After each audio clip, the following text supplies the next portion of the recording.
antes de introducir el debate, quisiera presentar a los miembros de esta mesa, puesto que son personas suficientemente famosas como para que todos ustedes les conozcan. Aquí, inmediatamente a mi izquierda, tengo a Ngozi Okonjo-Iweala, la directora general de la Organización Mundial del Comercio, de la OMC, y además miembro de la Junta de este Foro Económico Mundial. A continuación, Gustavo Petro, presidente de Colombia. A continuación, el señor Paul Kagame, presidente de Ruanda. A continuación, William H. Gates, Bill Gates, como lo conocemos la mayoría de nosotros, que entre otras cuestiones es copresidente de la Fundación Bill y Melinda Gates. Y al final de este grupo tenemos a Mark Rutte, primer ministro de Países Bajos. No vamos a hacer una serie de preguntas y respuestas porque no tendremos tiempo, sino que hablaremos en primer lugar del problema general de la gobernanza, y cada uno de los miembros de esta mesa hará una breve intervención, y después pasaremos a intervenciones generales sobre 4 temas: comercio, finanzas, salud y clima.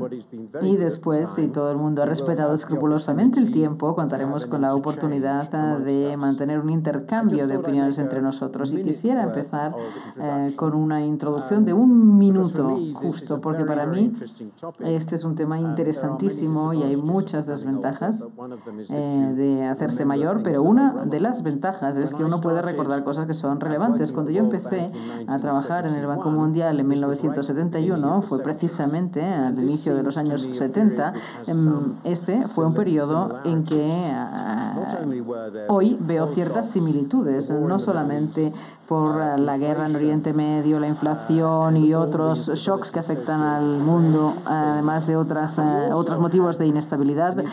También hubo una institución y un grupo que se denominaba el Grupo de los 70, que hablaban a favor de un nuevo orden económico internacional. Eso era una brecha, un cisma entre el norte y el sur.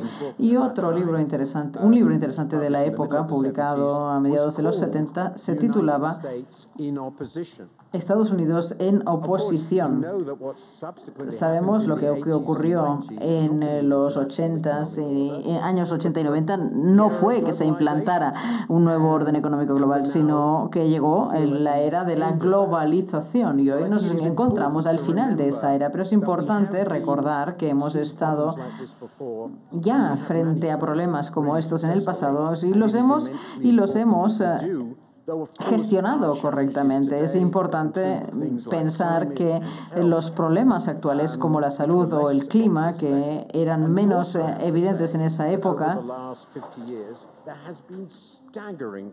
nos afectan, pero que además ha habido grandes avances en el desarrollo en los últimos 50 años, algo que hoy quizás se ve más frenado o con problemas. Por eso quisiera pedir ahora a los miembros de la mesa que nos cuenten desde su perspectiva cuáles son los problemas de gobernanza en el contexto de las relaciones entre el norte y el sur. Y empezaré con el presidente Kagame, por favor.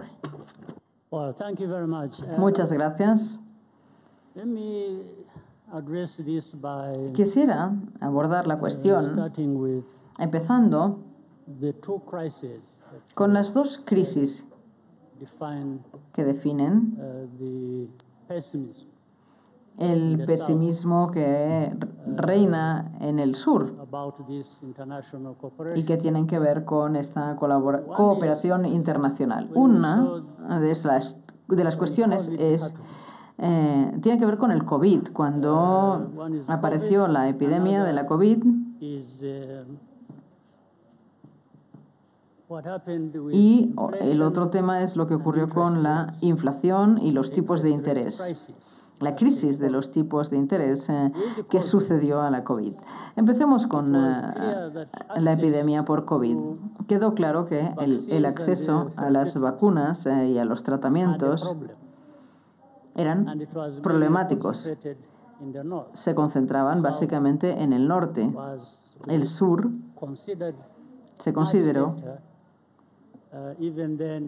el acceso a estos tratamientos y vacunas llegó mucho más tarde en el sur, incluso demasiado tarde, porque el sur global no tenía capacidad para fabricar sus propias vacunas o tratamientos. Y después, acompañado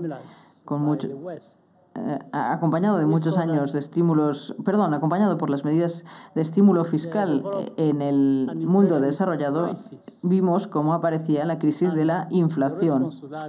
Y la respuesta fue aumentar los tipos de interés. Y eso para muchos en el sur supuso un precio muy elevado que todavía están pagando muchos países.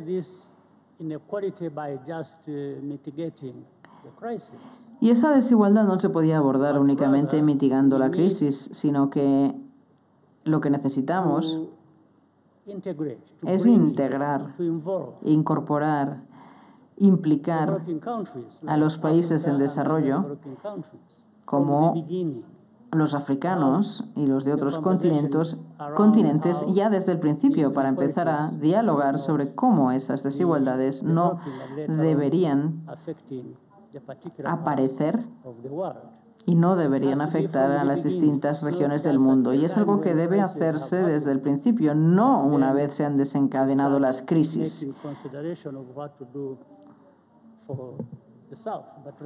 No es entonces cuando hay que empezar a pensar qué se puede hacer por el sur, sino que debería implicarse al sur desde un buen principio.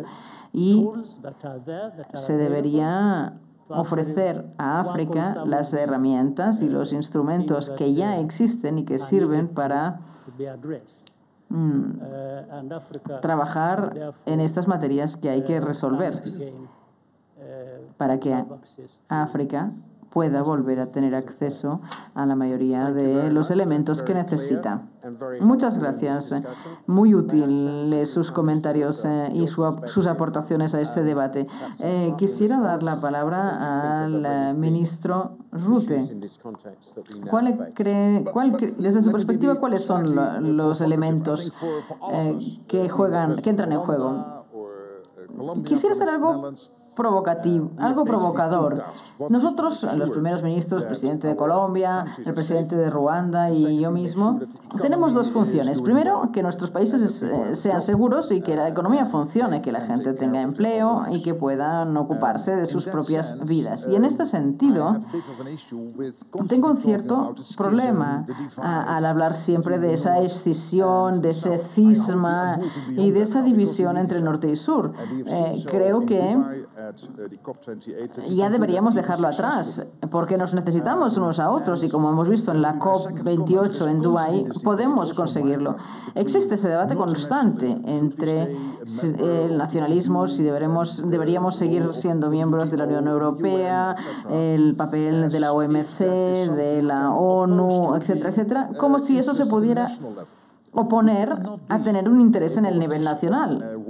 Uno no puede ser un político nacional que se ocupe de los intereses nacionales de su país si no forma parte de un potente sistema multilateral. Y para eso hay que invertir en ese sistema multilateral que tiene que basarse en normas y por eso debemos dialogar sobre cómo podemos progresar, como por ejemplo con la OMC.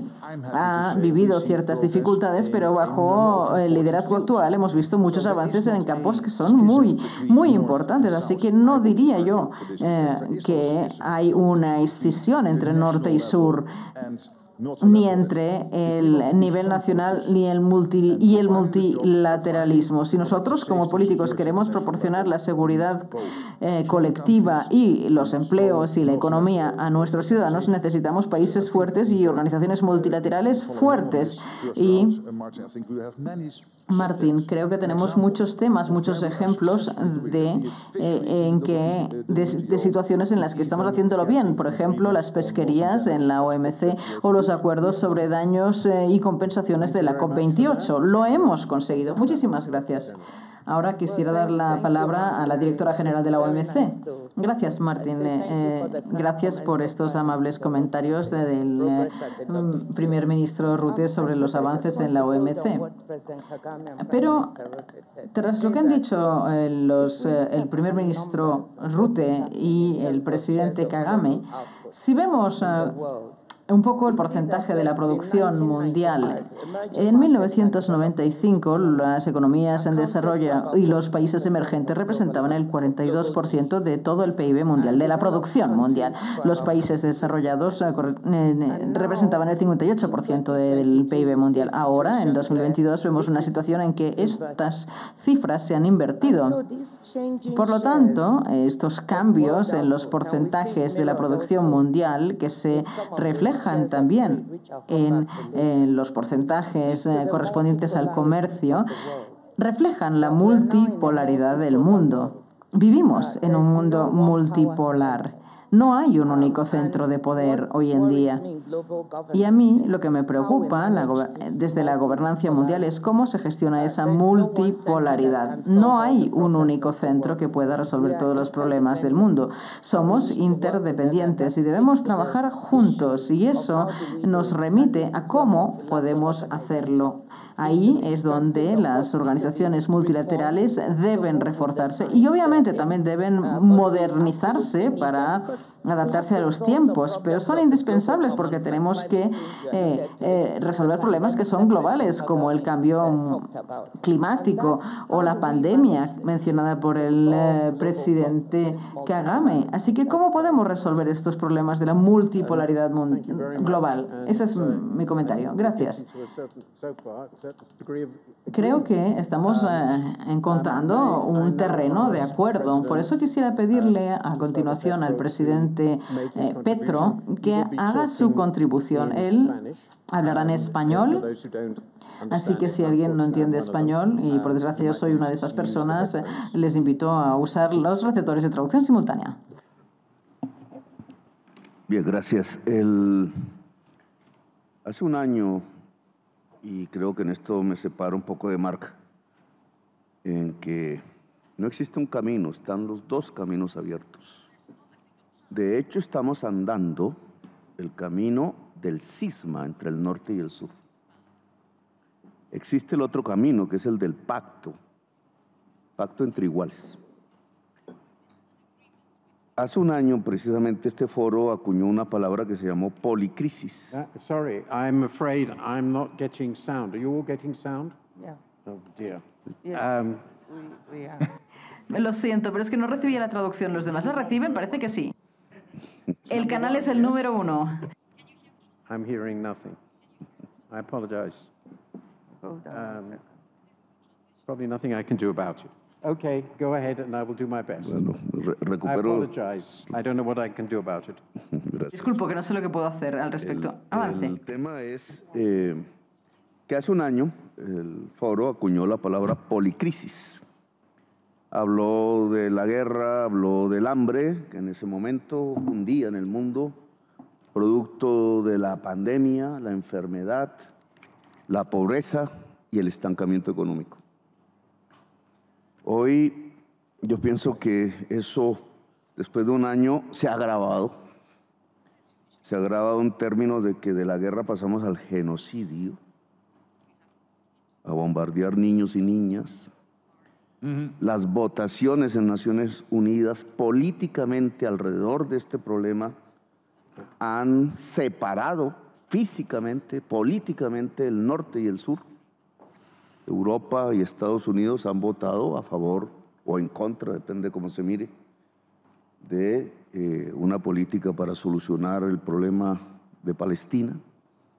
Hay una separación política real. El tema de las vacunas separó desde el punto de vista del cuidado de la vida el norte y el sur. Se nos impuso una relación comercial para salvar la vida de los enfermos de COVID.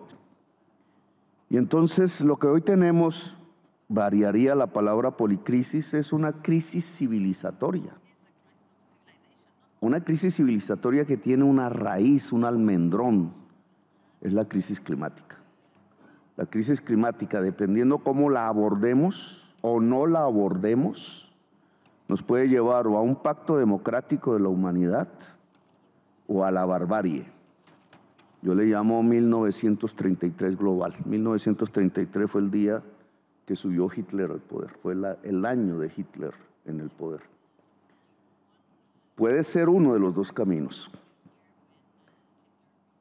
Está cambiando completamente el paradigma mundial, político y económico, y por tanto social. La existencia humana está en cuestión.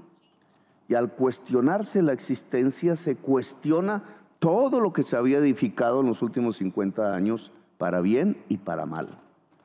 Por ejemplo, el concepto de cooperación, que es uno de los temas de este panel. Cooperación se construyó con la idea de un rico muy rico, un norte muy rico, un sur pobre, muy pobre, una idea de llevar dineros del norte al sur, yo le llamo limosna, en el sentido cristiano, y construir una buena conciencia mundial a partir de que el norte estaba ayudando al sur. Esa misma idea se está colocando en el centro de la solución a la crisis climática. Se piensa que la crisis climática se supera si hay una limosna del norte hacia el sur, y las grandes discusiones de la COP han girado alrededor de ese tema. Los famosos 100.000 millones de dólares que se prometieron en el 2015 en París. Y resulta que ese concepto, ese paradigma de la cooperación hoy no es. Hoy se estrella contra la realidad de la crisis civilizatoria mundial. Y no solo porque las cifras son enormemente superiores a 100.000 millones de dólares al año para solucionar un problema de toda la humanidad, sino porque la realidad para superar la crisis climática, que es el almendrón de la crisis civilizatoria de hoy, es diferente y no pasa por la cooperación. Y me explico, y trato de ser breve. Las chimeneas están en el norte. Las chimeneas de CO2 están en el norte. Luego toca es apagar las chimeneas en el norte, en primerísimo lugar. Si no se apagan las chimeneas en el norte, las selvas del sur que sirven de esponjas se queman y entremos a un punto de no retorno, es decir, de definitiva extinción de la vida en el planeta. Es un problema crucial. El norte tiene que transformarse radicalmente desde el punto de vista económico y tecnológico para poder sostener la vida en el planeta en su conjunto. El sur es el que tiene que ayudar al norte en ese propósito, es al revés. ¿Por qué? Porque África y América del Sur son las regiones con mayor potencial planetario en generación de energía limpia. Y esto cambia completamente la geopolítica mundial. Nosotros somos los que podemos generar la energía limpia con la cual las chimeneas del norte se puedan apagar. Nos toca cooperar con el norte. Y esto, digamos, ya más adelante entonces podremos hablar un poquito de qué significa el cambio entonces de las relaciones de poder en el mundo.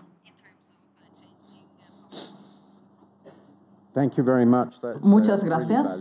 Ha sido una contribución muy valiosa. Ojalá hubiera más gente que hablara en esos términos. Voy a dar la palabra al señor Bill Gates para que haga su primer comentario sobre estas cuestiones. No cabe la menor duda de que nos encontramos en una encrucijada. La demanda de los recursos supera los recursos disponibles y las necesidades que vienen de Ucrania, de Oriente Medio, de la mitigación y la adaptación climáticas, son tantas cosas, entre ellos el desarrollo básico, los sistemas sanitarios o educativos. Todos estos elementos suman una gran cantidad de necesidades y creo que podríamos hacer tres cosas distintas para mejorar la situación frente a tantas carencias que vivimos. Primero, deberíamos intentar ser más generosos. Los que más tengamos, ya sean países, empresas o personas, deberían ser más generosas. En la categoría de la ayuda, llegar al 0,8%. Suecia y Noruega están superando el 0,8%. Es un imperativo empujar a los que más tengan a compartir más. El segundo punto es centrarse en los ámbitos de mayor impacto, donde $1 de recursos sea más eficaz. Hay a veces una diferencia de 100 veces el impacto que tienen unas iniciativas en comparación con otras, así que hay que estudiarlo bien. Y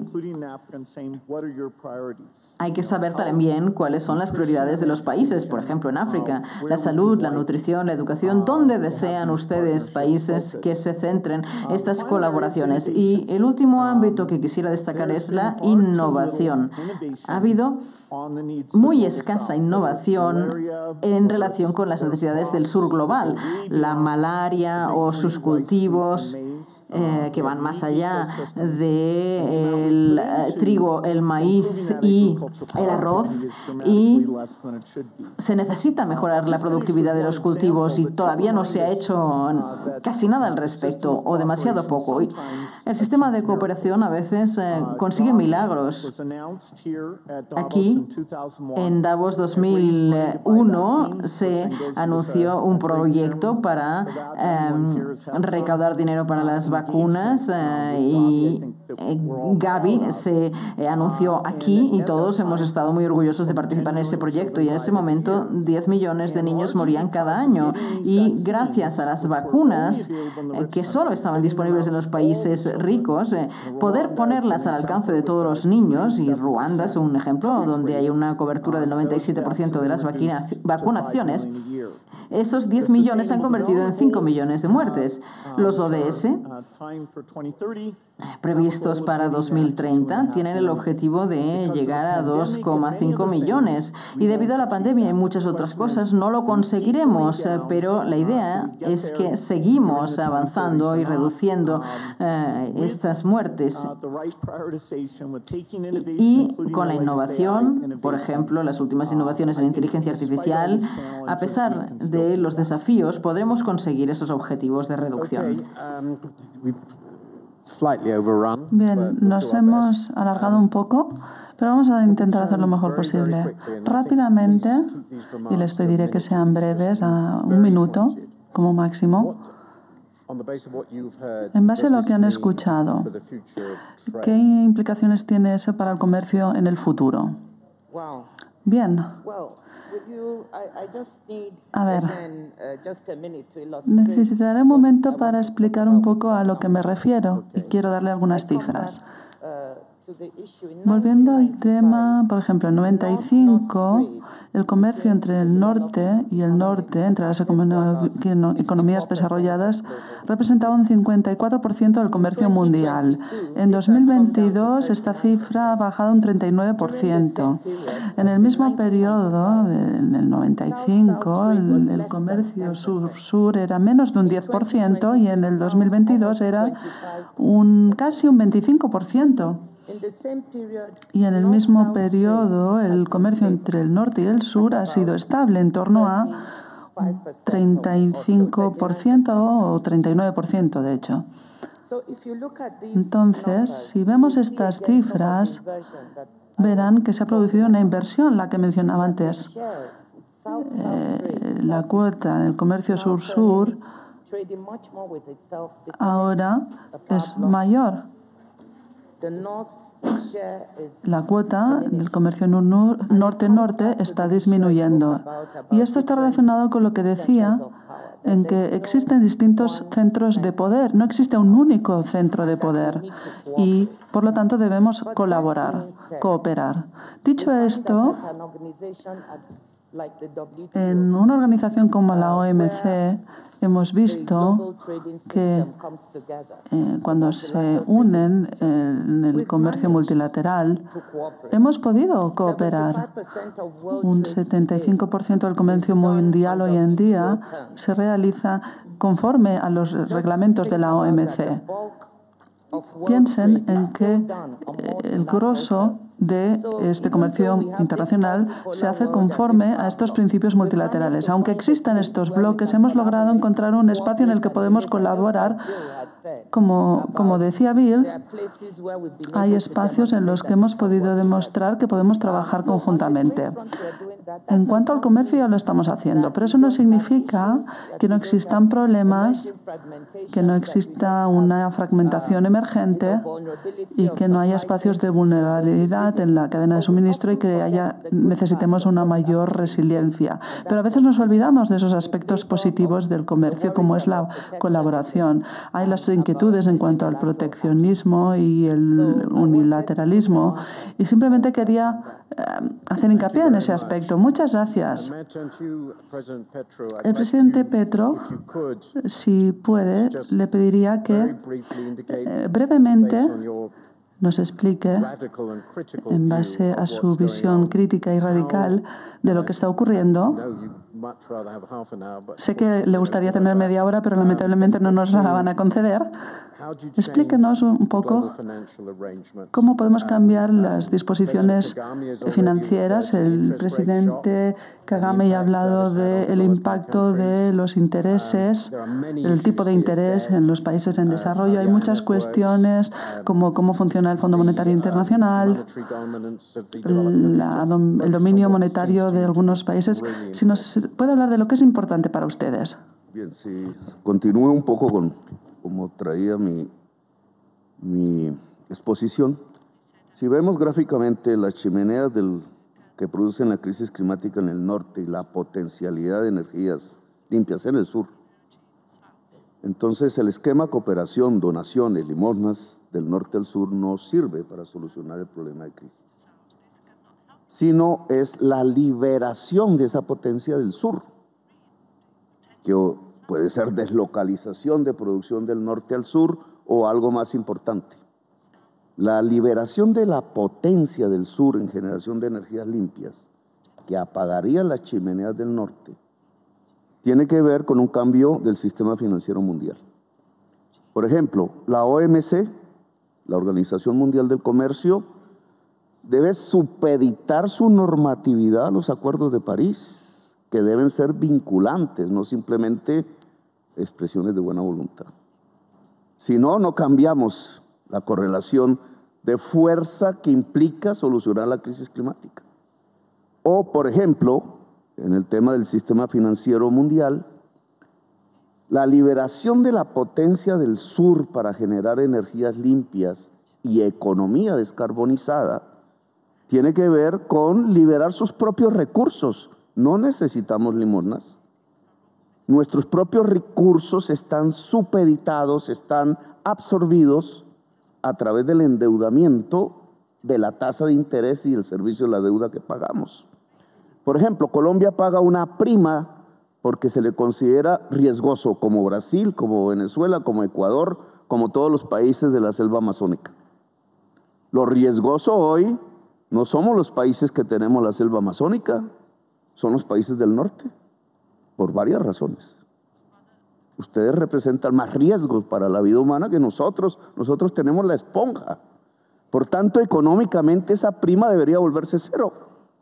Si la prima de riesgo se vuelve cero, nuestro endeudamiento y nuestro servicio de la deuda baja, y los recursos nuestros que liberamos, en vez de pagar la deuda, irían a la acción climática. Si esto se hace en todo el planeta, que es una reforma del sistema financiero mundial, simplemente se libera la potencialidad del sur para generar las energías limpias y apagar las chimeneas del norte. Es el camino del pacto, no el camino del cisma. El otro es el que se está practicando hoy, que es el capitalismo de fortaleza que levanta muros y arroja bombas. Por ahí hay un cisma político en la humanidad. Por el otro lado, hay un pacto democrático de la humanidad.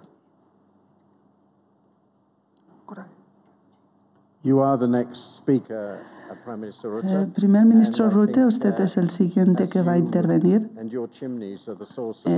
Sus chimeneas son las que suponen un riesgo en el mundo. Los Países Bajos han trabajado en ese sentido. ¿Cómo responde usted a lo que planteaba el presidente? Y tiene toda la razón.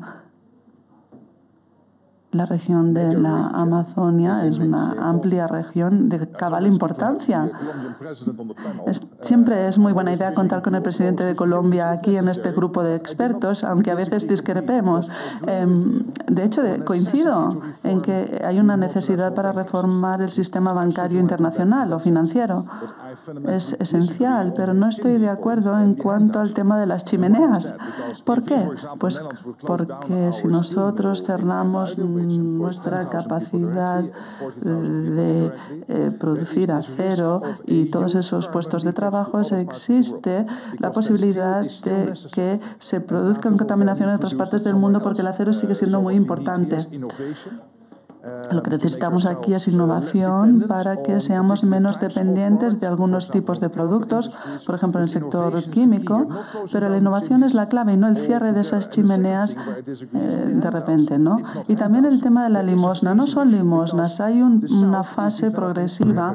El sur se está desarrollando rápidamente en África, Sudamérica, pero ahora también tenemos que cumplir con los requisitos de los acuerdos de París para salvar esa brecha. Y por eso ese compromiso de $1, ¿no? Y de $1 millón, de $100 millones, perdón. Y veo que asiente y que seguro que podemos encontrar puntos de acuerdo. Resumiendo, cuando hablamos del multilateralismo y la OMC es un buen ejemplo, porque en este momento es un momento complejo, no es fácil gestionar el comercio internacional. En cuanto a las subvenciones para la pesca, hemos llegado a acuerdos y hay otros ejemplos y hay otros países que se unen a la OMC. Lo que necesitamos aquí es una regulación, una mayor confianza y conversar sobre estos temas, ¿no?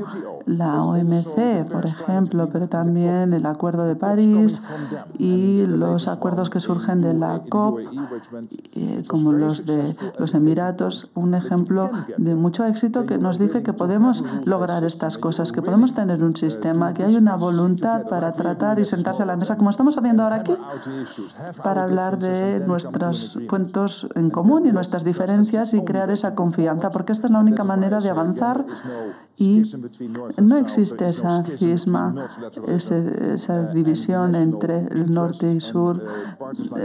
Tenemos que buscar intereses comunes y partidos como el mío. Tenemos que insistir más en esto, porque los populistas dicen que el multilateralismo es perjudicial, que deberíamos deshacernos del multilateralismo. No es así. Necesitamos los dos lados de la moneda, el multilateralismo y estados potentes. Bill Gates, estamos llegando al final. El presidente Kagame y el presidente Petros ambos han mencionado que durante la crisis de la COVID, los países en desarrollo, muchos de esos países, la mayoría, sintieron que se les trataba como ciudadanos de segunda clase. Los países desarrollados obtuvieron todas las vacunas, tenían la tecnología y las tasas de vacunación estaban muy a la zaja en muchos países en desarrollo, en especial en África. ¿Lo haremos mejor la próxima vez? ¿Piensa usted que estamos preparados y resueltos a abordar un problema de salud mundial como un problema mundial? Y me pregunto si realmente hemos aprendido alguna lección de todo esto. Bueno, en parte, muchos no quieren hablar de la pandemia en estos momentos y desarrollar la capacidad para ver si estamos preparados o no. Y también desarrollar mejores herramientas para muchos de estos problemas en los que los fondos estarán limitados y para algunas decisiones no tendremos tantos fondos, tenemos que ser más innovadores. Un buen ejemplo es el de las fábricas que están haciendo la vacuna para las vacunas del ARN, como las de Bélgica. La idea es que tengamos suficiente capacidad en todo el mundo para que las vacunas puedan enviarse a todas partes, porque no queremos discriminar a nadie. Si es más barato contar con fábricas, pues así no discriminaremos a tantas personas. En India construyeron una fábrica en un par de meses, ¿no? Y esas vacunas a veces estaban... Bueno, esas vacunas fueron a África, ¿no? Aunque a veces había algún parón. Esa era una colaboración sur-sur. Tenemos que ver cómo, con recursos limitados, ver cómo destinamos los recursos. La nutrición y las vacunas siempre están arriba de esta lista de prioridades, ¿no? Y ver si Gavi ya cuenta con las reservas necesarias y ver si podemos con la capacidad que tenemos. Antes hemos hablado de cómo Ruanda está avanzando en las iniciativas digitales, ¿no? Y en lugares como Ruanda, la India y otros están desarrollando laboratorios en los que la inteligencia artificial se utiliza ya. No estamos hablando de 5 o 10 años, sino ahora. Y aunque hay una escasez de médicos, tal vez podríamos avanzar de manera más rápida con la tecnología si colaboramos, y seguro que les sorprenderán los beneficios que podemos lograr. Bien, lamentablemente nos quedan solo 5 minutos y sé que el tiempo apremia. Tienen 1 minuto cada uno. Quisiera que se centrasen en lo siguiente. Hay muchas cosas que tratar, ¿no? Pero a la luz de lo que han escuchado y habida cuenta que debemos resolver estas cuestiones, ustedes ya están actuando. ¿Qué sería lo más importante que ustedes querrían ver para mejorar las cosas desde donde ustedes están? Y les pido disculpas porque solo tienen 1 minuto. Presidente Kagame, bueno, yo soy un optimista y un realista. Y bueno, pues soy consciente de que hay problemas, hay riesgos y aquí lo clave es la cooperación. Pero no podemos negar el hecho de que existen diferencias entre naciones, ya sea en el sur o sobre todo las diferencias entre el sur y el norte. De eso no cabe duda. Y existe, en cierto modo, un dominio que dicta o que ejerce influencia sobre nuestro día a día. Estos debates ya llevan mucho tiempo, este no es el primero. Pero si es así, esto significa que este problema persiste. Pero todo esto se puede abordar con la colaboración, con la cooperación y buscando cuál es la causa del problema que estemos tratando. Gracias. Muchas gracias. Adelante. ¿Qué es lo más importante? ¿Qué es lo que le gustaría ver si pudiese decidir? Bueno, quisiera empezar diciendo que pese a las cifras que he presentado sobre cómo se ha invertido la cuota de comercio entre norte y sur, debemos admitir que hay partes del mundo que no se han beneficiado tanto. Si vemos los países menos adelantados, su cuota de mercado es de un 1% y se ha estancado. África, su cuota también se ha estancado en torno a un 3% o menos. Mi deseo sería ver cómo el sistema de comercio internacional puede reformarse de tal modo que esos países que no se han beneficiado tanto, incluso con estos cambios, puedan beneficiarse más del sistema de comercio. ¿Y cómo podemos hacerlo para que colaboremos más? Y quisiera aquí hablar de mi organización. El presidente Rutte ya lo ha hecho.